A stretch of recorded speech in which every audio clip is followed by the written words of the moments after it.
Goeiemôre broeders en susters.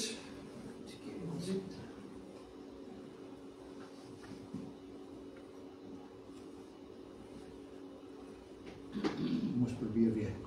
Goeiemôre aan almal en ons sê baie hartlik welkom aan besoekers by ons. Ons nooi almal hartlik uit vir 'n lekker koppie of 'n koppie koffie of tee na die erediens hier langsaan.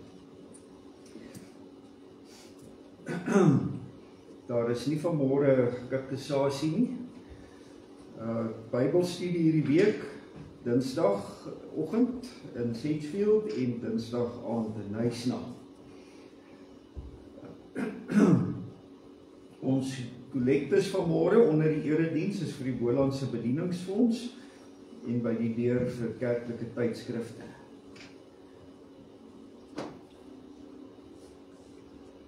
En dan ons baie hartlik geluk aan Sanet Dodee wat hierdie week verjaar. Mag die Here jou baie hartlik en ryklik seën. Kom ons sing haar dan ook sittende die seën van die Here toe.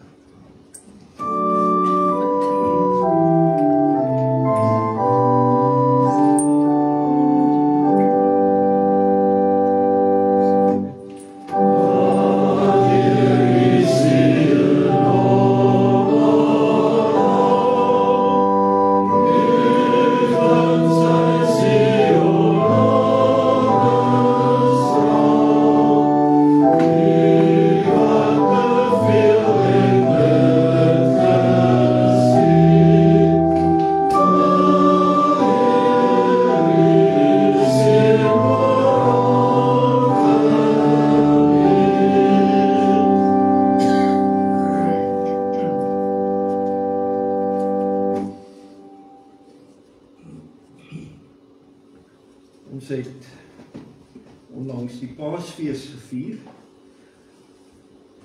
en die verkondiging rondom die Paas van die verlossing, van die oordeel, opstanding van ons Here het tog vrae gewek en ons wil vanmôre 'n bietjie by van daai vrae begin stil staan. Die een is rondom die oordeel. As Christus die oordeel gedra het, wat van die gelowiges en die oordeelsdag? Want daar is die wat maar 'n vrees het vir wat in elk geval die dag kan gebeur. So ons gaan vandag bietjie by die Here se oordeel ook stil staan, die waarskuwing van sy oordeel. Ons sing ook daaroor en ons gaan perspektief daaroor soek in hierdie erediens. Maar kom ons nader voor die Here met Psalm 2 vers 6 waarin nadat daar gesê is hoe dat die wêreld in opstand is teen die Here, hulle gewaarsku is, die Here het sy koning gesalf en hy sal regeer, hy sal ook oordeel soos 'n pottebakker wat ook potte stukkend stamp, wat gebreek is, en dan word die oproep gedoen om die Here te dien en sy gesalfde, sy seun. En daar is genade, gelukkig, welgeluksalig, baie gelukkig is hulle wat hom huldig as hul Heer, die by hom skuil, en op sy bystand wag. Kom ons sing vers 6 van Psalm 2. Amen.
Here antwoord en groet ons met sy seën.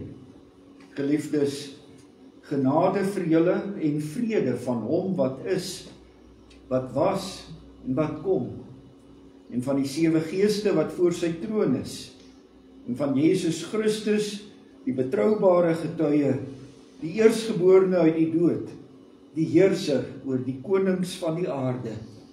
Amen.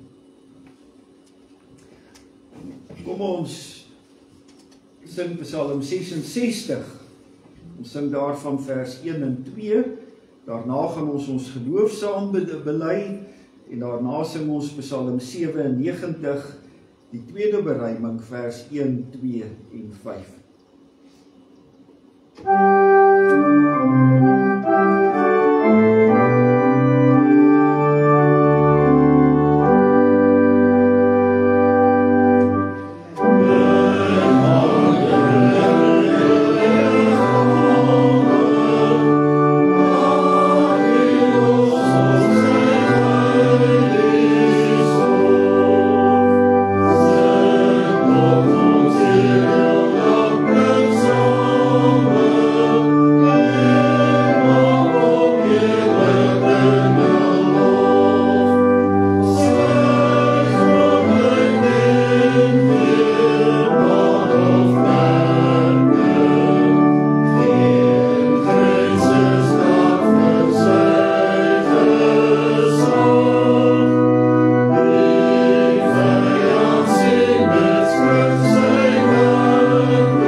Die Vader, die Almagtige, die Skepper van die hemel en die aarde, en in Jesus Christus, sy eniggebore Seun, ons Here, wat ontvang is van die Heilige Gees, gebore is uit die Maagd Maria, wat gelei het onder Pontius Pilatus, gekruisig is, gesterf het en begrawe is, hy die lyding van die hel ondergaan, wat op die 3de dag weer opgestaan het uit die dood, opgevaar het na die hemel, en sit aan die regterhand van God, die Almagtige Vader, waarvandaan hy sal kom, om die lewendes en die dooies te oordeel.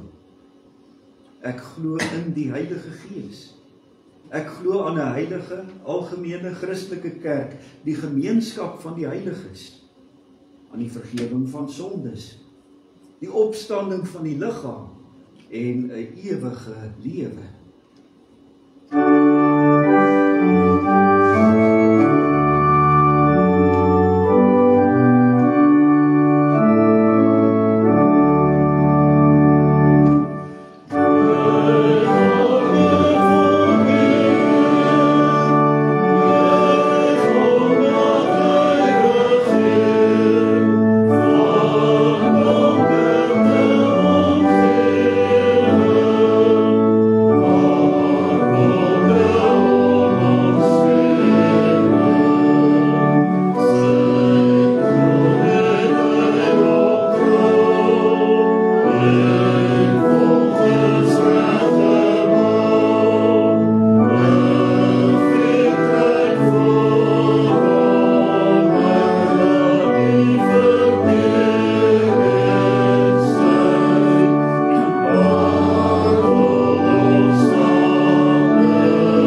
in hierdie psalm ook die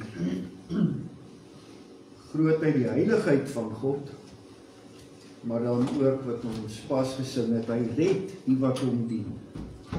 Sy lig laat hulle sien.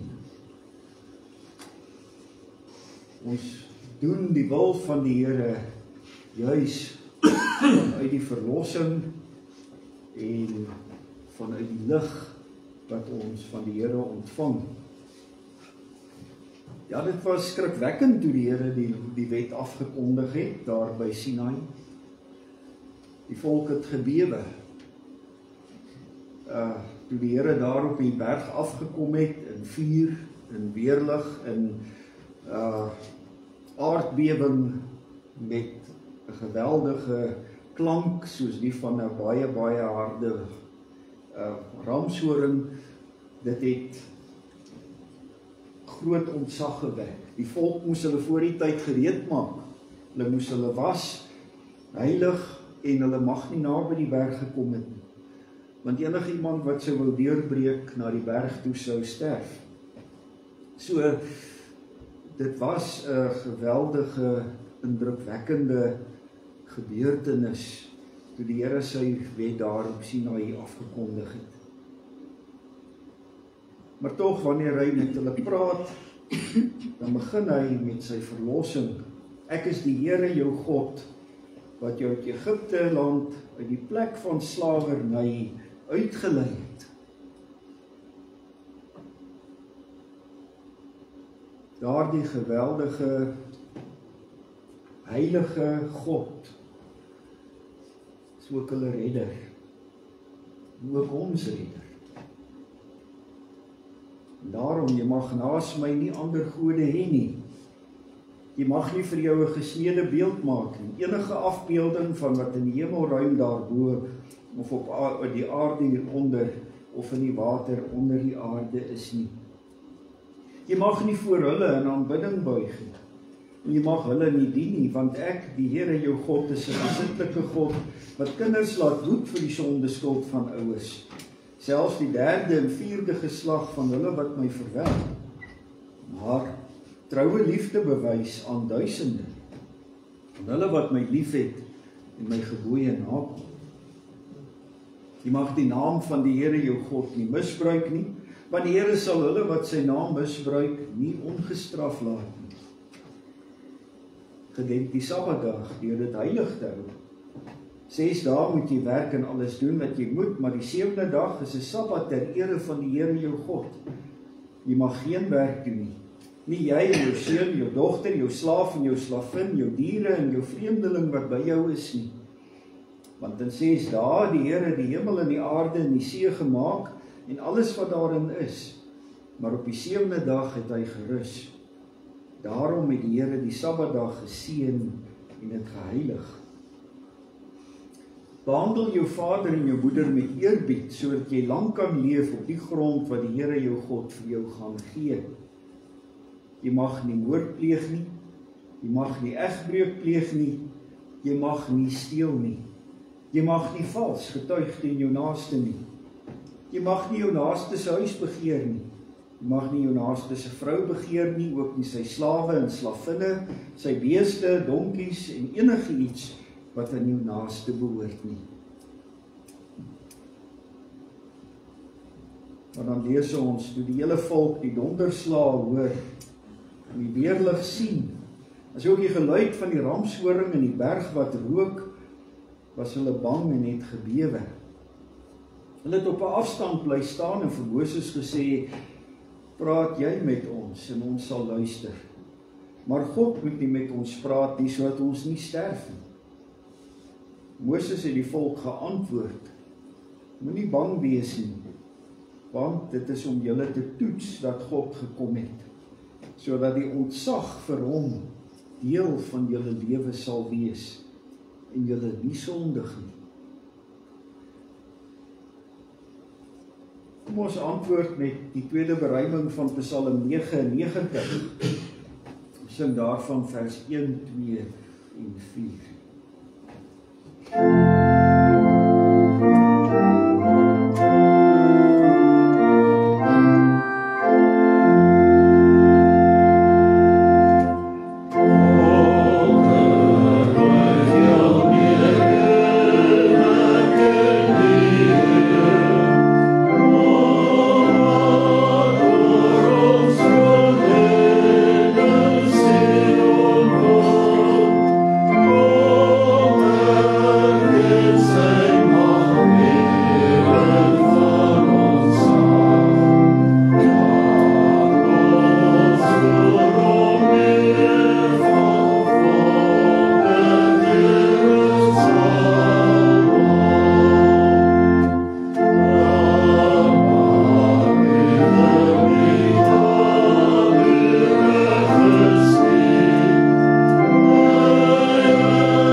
almagtige God, ons buig voor U met diep ontzag. Ja, want U is groot. U is heilig.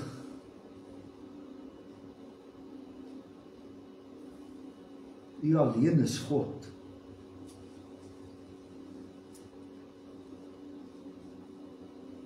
Wanneer ons die openbarings in die woord lees oor U grootheid en majesteit, wanneer ons saam sing met die psalms, dan besef ons is klein voor U, nietig.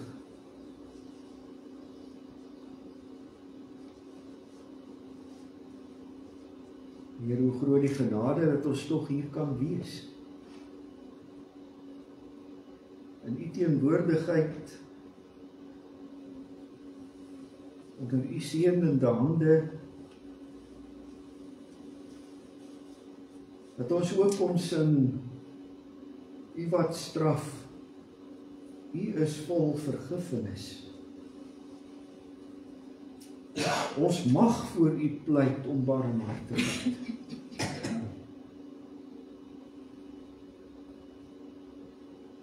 Dankie Here dat ons dit kan doen deur ons Here Jesus Christus, ons verlosser, U seun.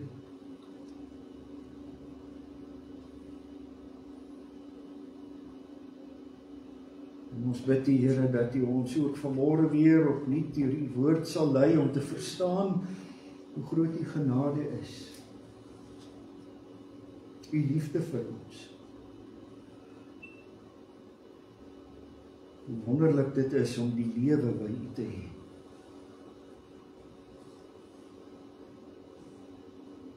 Lei hom wat U woord moet bedien, o Here, met lig, met waarheid, met wysheid. Dankie dat ons kan bid deur ons verlosser, ons Here Jesus Christus alleen. Amen.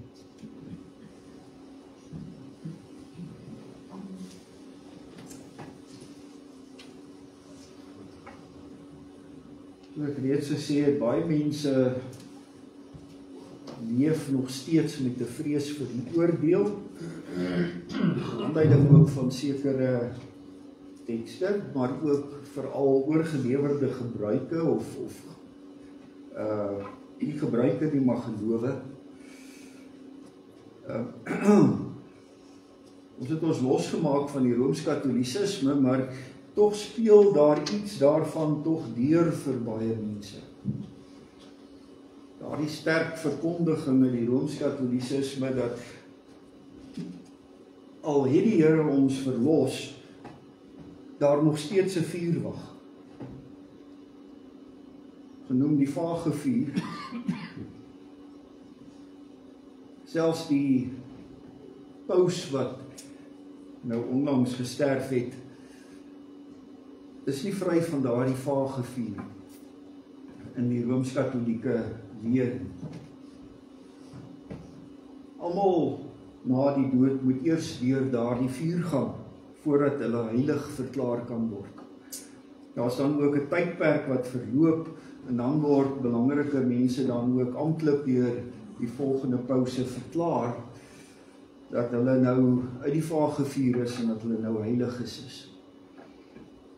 Selfs mense soos van die statuur van Moeder Teresa, sy moes 'n paar jaar eers brand volgens die Rooms-Katolicisme voordat sy kon vry wees en heilig wees in die hemel. En so is daar baie ook van ons mense wat partykeer bang gemaak word met die gedagte van wat eendag gaan gebeur. Gelowiges wat nog steeds worstel met die dood en te sterf, want ja, ek glo ek is vergewe, maar wat nou as alles weer van my oopgeruk gaan word, ook daar vooral? Is dit werklik wat gaan gebeur? Kom ons lees Openbaring 20, 'n belangrike teks oor die oordeel, Maar ek wil die hele hoofstuk lees, nie net die gedeelte aan die einde want daar is perspektief uit die res van hierdie gedeelte. Ons kan onmoontlik nie op alles wat in hierdie hoofstuk is ingaan. Dan gaan ons nie net vanmôre besig wees nie, maar vanmiddag en vanaand ook. Ek wil nie ingaan op die 1000 jaar wat die duiwel gebind is nie. Ons kan maar net dit sê, ons glo dat dit die tydperk is waarin ons nou leef. Die tyd van die hemelvaart van ons Here Jesus tot sy wederkoms. Maar ek wil op die hele problematiek van die Fidiasme en die 1000-jarige vrederyk en die goed wil ek nie nou ingaan. Ek lees Openbaring 20. Toe het ek 'n engel gesien wat uit die hemel neerdaal met die sleutels van die onpeilbare diepte en 'n swaard ketting in sy hand.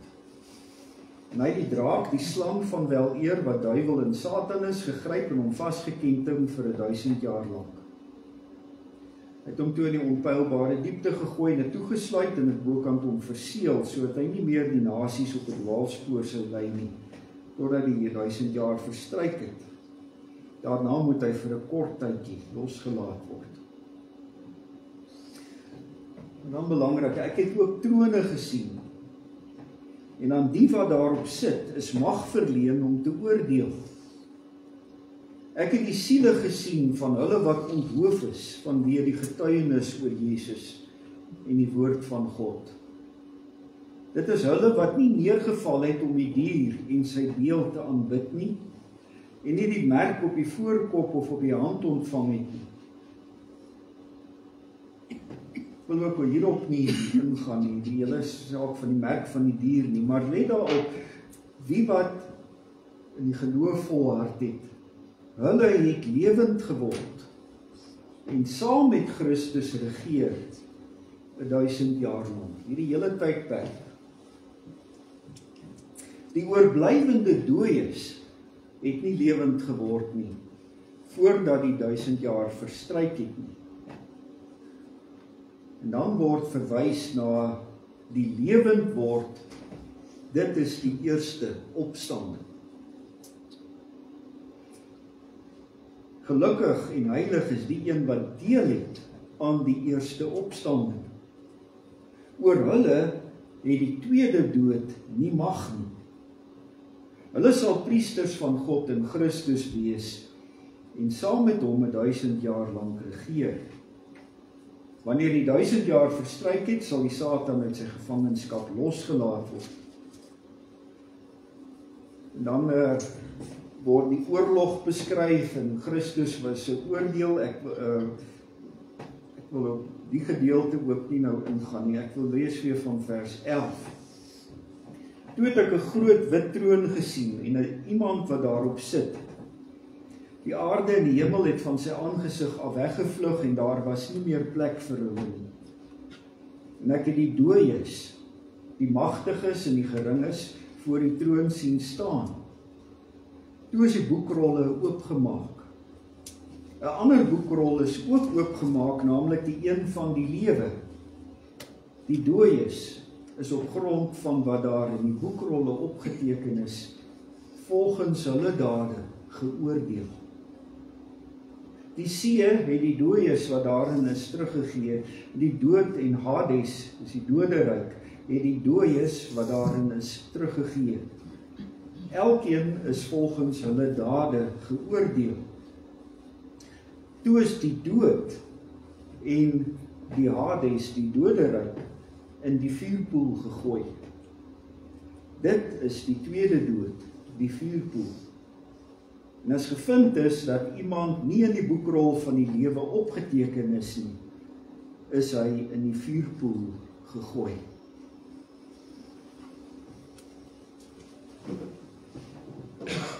Baie belangrik wanneer ons hierdie lees, want dis juis hierdie gedeelte oor die boeke wat oopgemaak word en almal wat volgens hulle dade geoordeel word, wat weer die vrees in mense laat opstaan.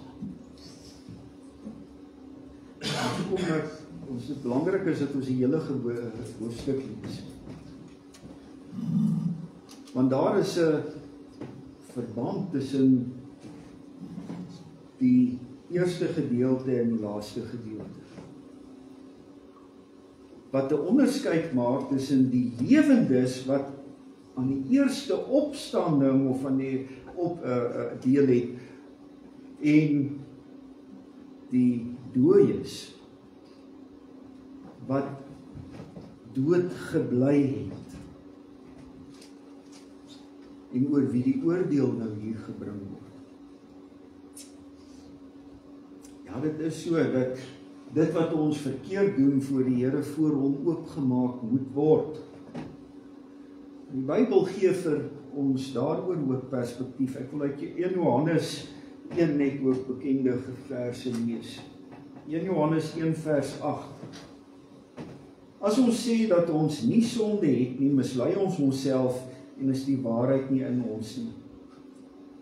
As ons sondes bely, hy is getrou en regverdig en daarom sal hy ons sondes vergeef en ons van alle kwaad reinig.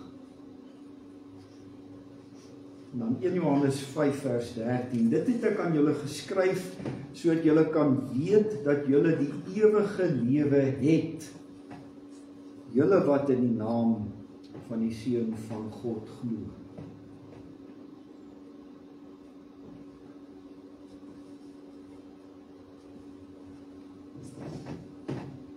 Die wat glo het die lewe. Het die ewige lewe. Ons het oorgegaan uit die dood na die lewe. Ja, ons was in sonde dood. Efesiërs 2 sê ook, julle was dood in julle sonde en ongeregtigheid. Maar God het julle lewend gemaak.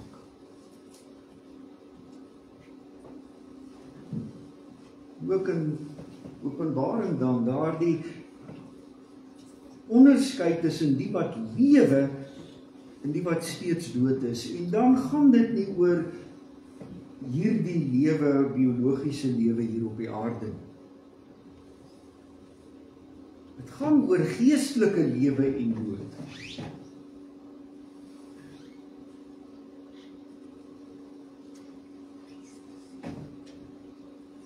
Deur die genade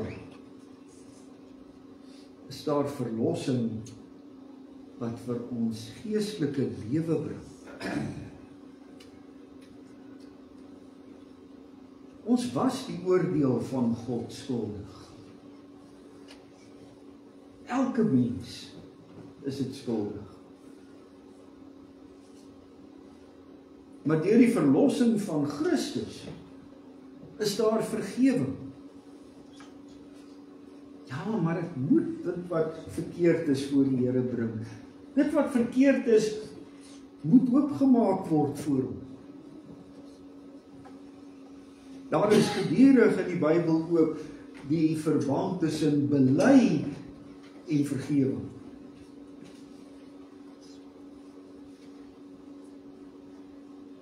Dit wat verkeerd is, moet erken word.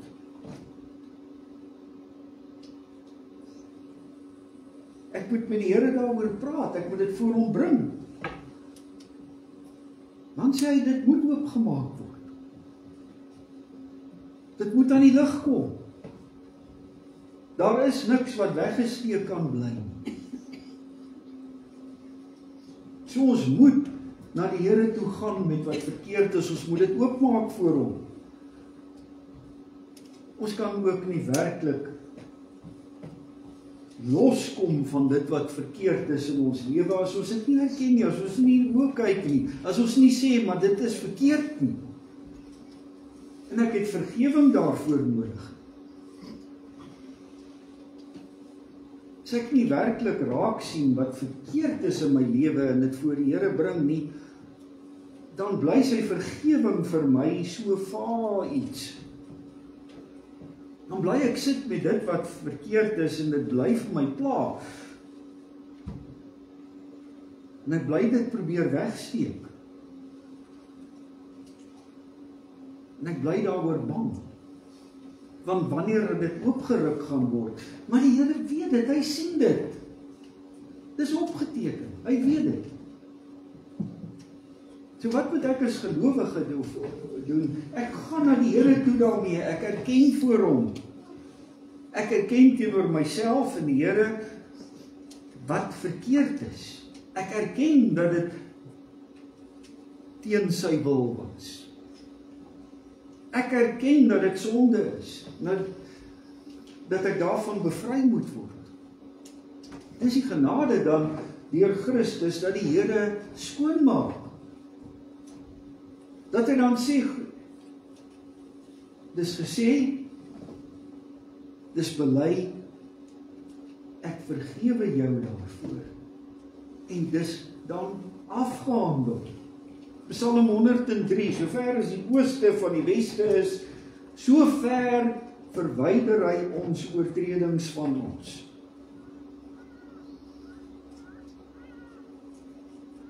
Die Bybel sê, die Here vat dit weg om nooit weer daaraan te dink nie. Wanneer dit afgehandel is, is dit afgehandel. Dis baie belangrik dat ons as gelowiges dit bly vas. Dis afgehandel, dis klaar, dis skoongemaak. Dis die groot genade van die verlossing in Christus. Hy wat die oordeel daarvoor gedra het, dit word nie net ook sommer net afgehandel en skoongemaak, net omdat ek het gesê het nie. Dit kan net gedoen word, omdat Jesus Christus daarvoor betaal het.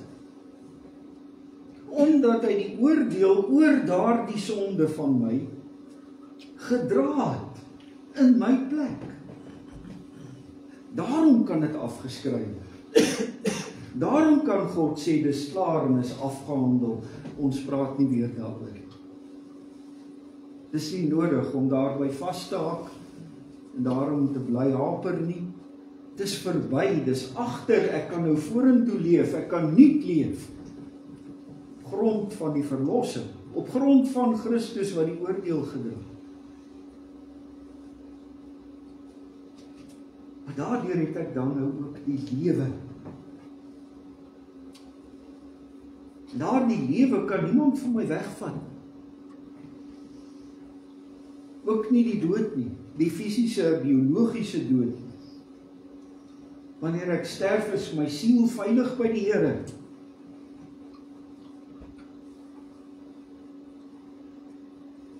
Openbaring bring die beeld na vore van trone waarop die siele van die gelowiges van sit. Ons het ook nog die liggaamlike opstanding wat nog wag, dis nog nie die volmaaktheid nie. Maar die punt is, die gelowiges is saam met die Here se heerlikheid. Ons deel in ons Here Jesus Christus se heerlikheid alreeds, al is dit nog nie in die volheid daarvan wat sal wees met die liggaamlike opstanding ook, wanneer siel en liggaam verenig is.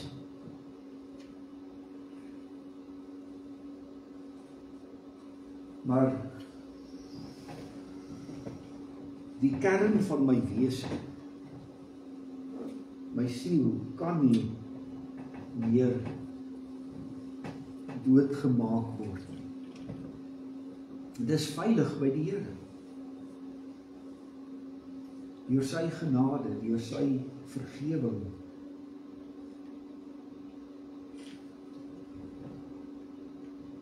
So wat gebeur met die eindoord? Ons sê Openbaring, die dood en die doderyk word voor God gebring.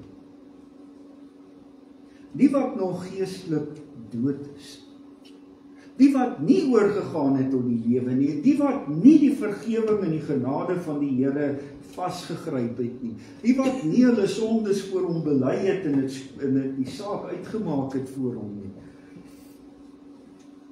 Hulle staan nou voor God. Hulle wat nog altyd vasgehou het aan hulle sonde en gesê het, dit is nie so erg nie, dit is nie verkeerd nie, dit is nou maar net hoe ek is en ek kan maar so wees en ek het nie verlossing nodig nie.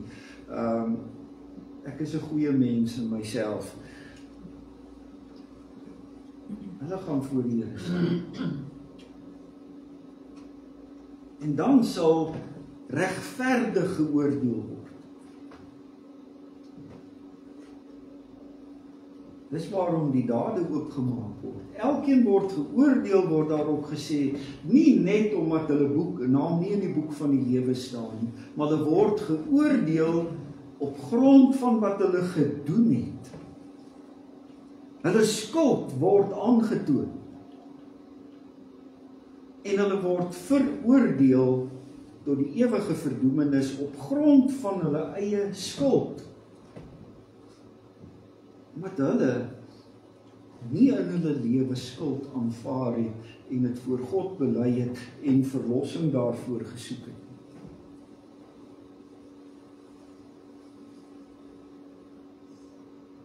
Genade is vir ons, is die skuldvergewing wat ons vasgegryp het in ons geloof, in ons belydenis. Want uiteindelik, die wat nie dit vasgegryp het, die genade van God, die vergewing by hom gesoek het nie, hulle word volgens hulle dade geoordeel en volgens hulle dade veroordeel dan tot die ewige verdoemenis.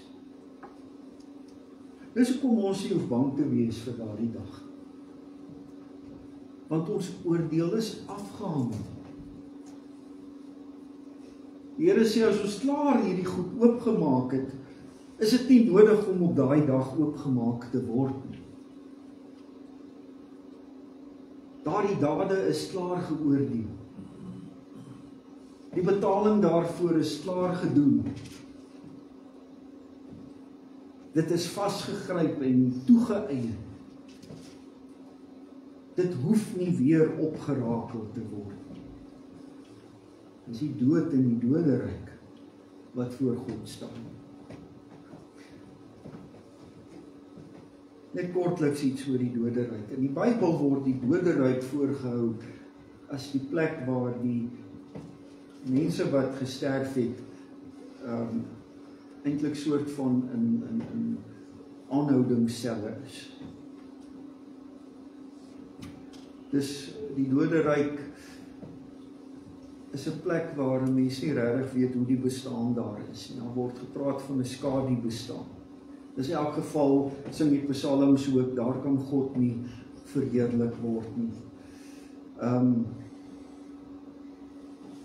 Dis waar die mense se siele in aanhouding is, kan ons maar sê, met die oog op die dag van die oordeel. In die Ou Testamentiese tyd was almal na die doderyk. Ook nie die gelowiges, ook die kinders van die Here is na die doderyk toe. Hulle kon nog nie vrygespreek word nie, want die betaling was nog nie gedoen nie. Daarom uit die Ou Testament kry ons die beeld van almal wat na die doderyk gaan. Alle mense. Tot op die dag dat Christus die betaling gedoen het. Ja, die mense van die ou tyd het ook hulle sondes voor die Here gebring. Ons kan saam met Dawid sing vandag ook oor die bring van ons sondes voor die Here, omdat hy dit ook gedoen het en daaroor gesing het in sy psalms.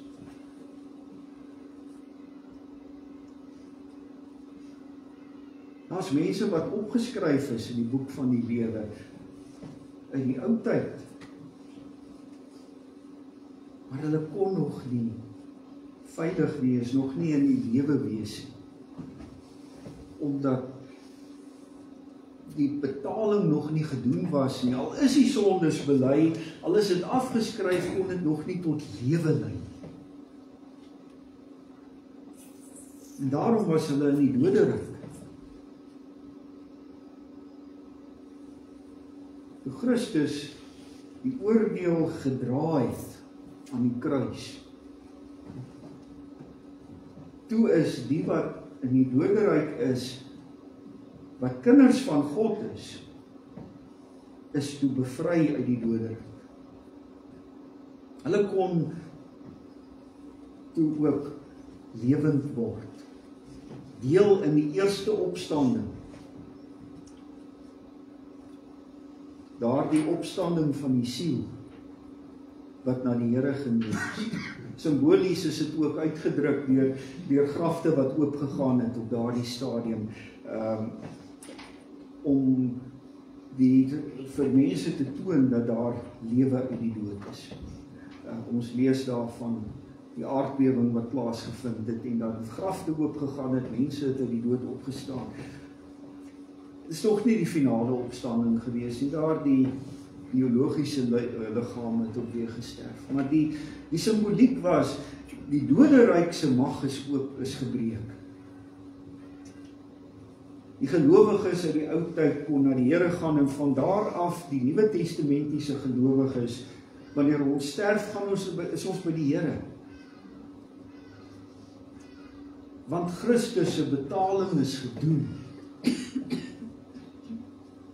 Mense kon nie vry wees voor die betaling gedoen is.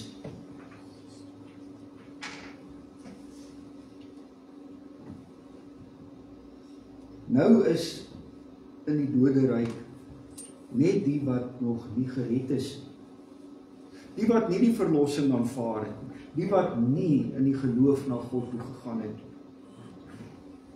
Dis die dood in die doderyk. Daarom wat die hele doderyk, Hades, voor God gebring word. Maar die gelowiges is nie meer deel van Hades nie, omdat hulle verlewend geword het deur die opstanding van Christus. So wanneer die hele Hades voor die Here gebring word, in Openbaring 20, om geoordeel te word, is dit die dooies, die geestelike dooies wat nou nog in hierdie stadium in Hades gevange is. En eers dan gaan die hel kom, na die oordeel. Hades, die doderyk en die hel is nie dieselfde nie.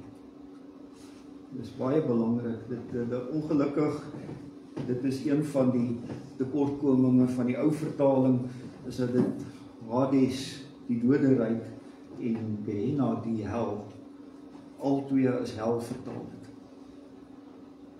En dit is deel van waarom mense 'n probleem het met dinge, want die onderskeid tussen die doderyk en die hel is nie baie duidelik in die vertaling nie, en daarom vir mense is dit dieselfde. Maar mense kan nie nou al in die hel wees nie, want die Here het nog nie geoordeel. Daar was 3 ure hel op Golgotha. Maar die hel wat vir die res van die mensheid kom eers tot stand na die oordeel, want dis die plek van verdoemenis. Dis die plek van die oordeel. In hierdie stadium is die doderyk ter sprake. Die doderyk wat uiteindelik voor God gebring word om vir die oordeel.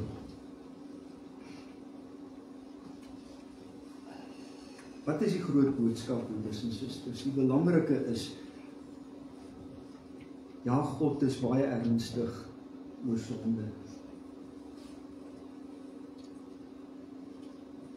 Sy oordeel is geweldig. Die groot genade, evangelie boodskap is, dis juis wat Jesus Christus kom doen het. Hy die oordeel in ons plek kom dra. Hy het vir ons die lewe gebring. Maar om deel te hê aan daardie lewe, moet ek my sonde voor die Here bring. Ek moet erken voor hom wat verkeerd is. Niemand net vaag nie. Maar daai goed wat ek aan wil vashou, omdat ek dink, as ek dit nie sê nie, dan is dit nie meer, dan is dit nie verkeerd nie. Of is nie so verkeerd.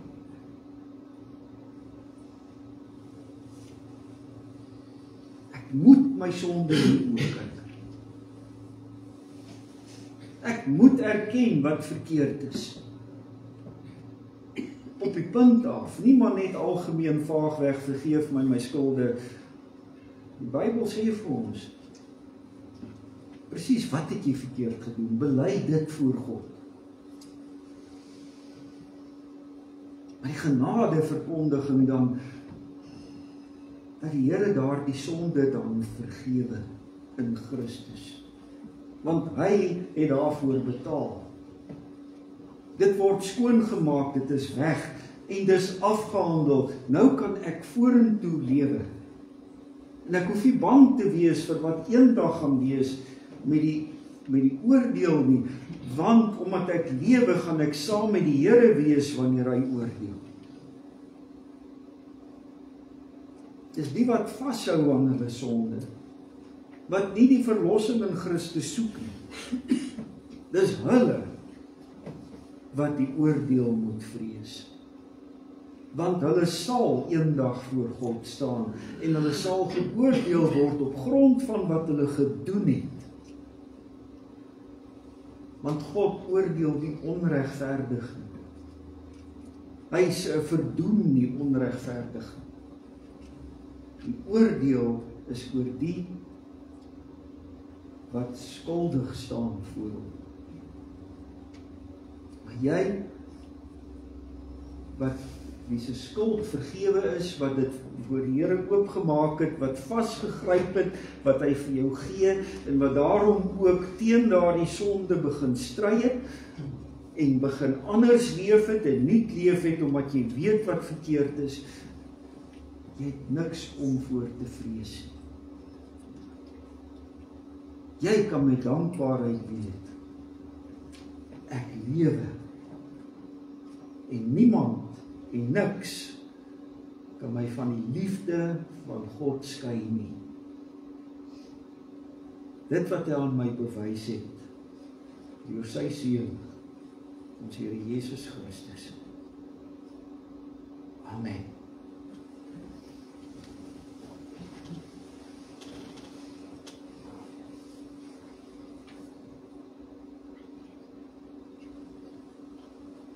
Here, ons almagtige God, ons heilige God, o Here, dankie dat ons U ons Vader mag noem. Dat ons voor U veilig kan wees. Dat ons nie hoef bang te wees vir U oordeel, vir U heiligheid.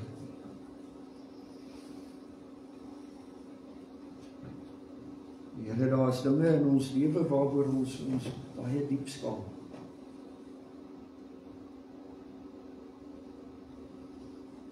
Dinge wat ons weet, ons wil nie dat dit openbaar moet wees nie, mense daarvan moet weet nie.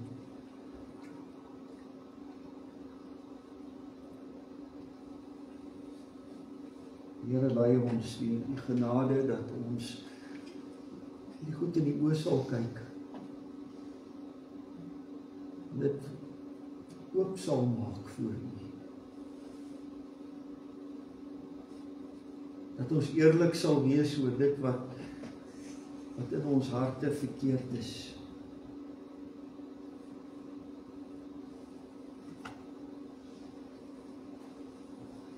Dankie Here dat ons dit voor U kan bring.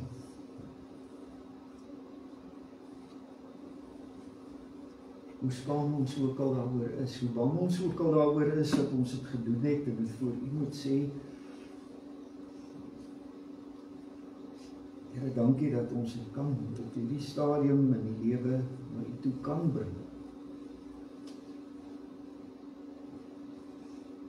Dit vir U kan sê, dit is wat ek gedoen het. Dit is verkeerd. besef ek het teen U gesondig.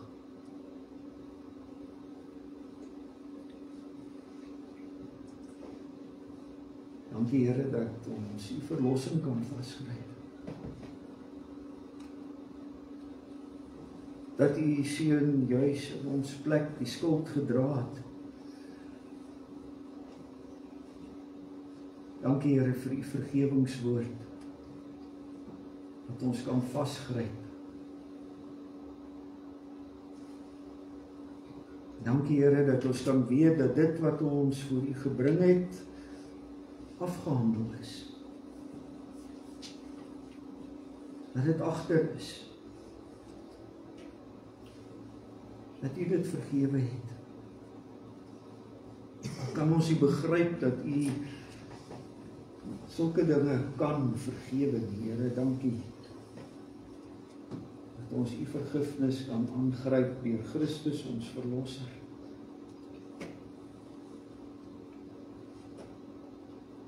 Lei ons deur U Gees, Here, om met hoop vorentoe te leef. Met dankbaarheid, met die besef van hoe groot U genade is en dat ons daarom voluit nuut kan lewe.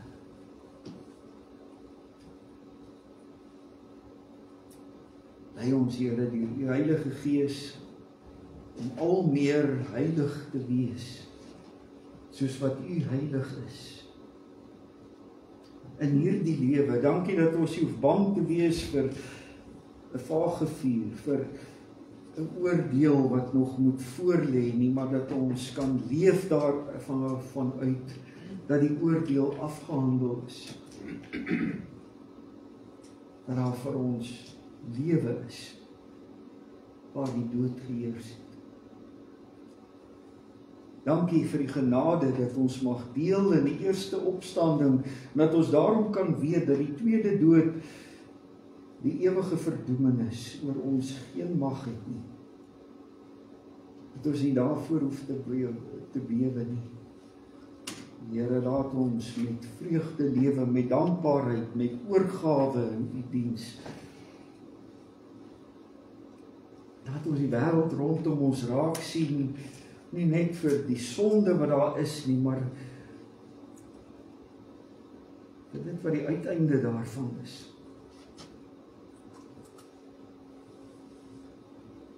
Lei ons, Here, dat ons juis daarom U genade aan die wêreld sal verkondig rondom ons, sodat hulle ook mag deel in die verlossing,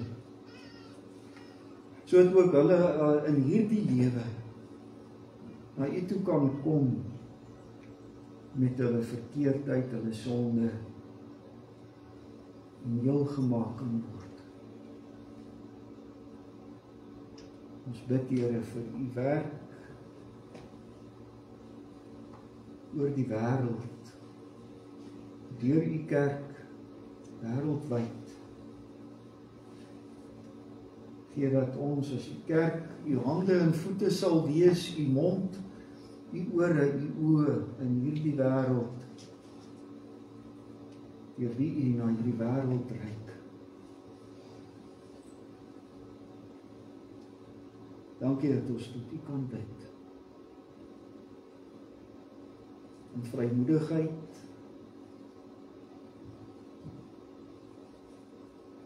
en met sekerheid op hierdie gebed toe kan sê, Amen. Ons gee geleentheid vir die insameling van ons liefdegaans.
ons sing met sekerheid ook uit Romeine 8, die beruiming 5:4.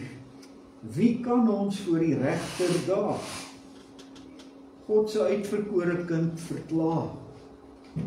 Waar is die mond wat durf verdoem as God sy kind regverdig noem? Want dis Christus wat die skuld wou dra. Die dood vir ons gesterf het. Ja, wat opgewek in glorie sit en altyd deur vir ons wil bid. Vers 1, 2, 3 en 6 van Skrifberuiming 5:4.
Die Here sal jou seën en jou beskerm.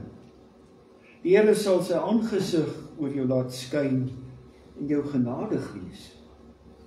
Die Here sal sy aangesig na jou toe oplig en aan jou sy vrede gee. Ja, die genade van ons Here Jesus Christus, die liefde van God, die gemeenskap van die Heilige Gees sal met jou wees. Amen.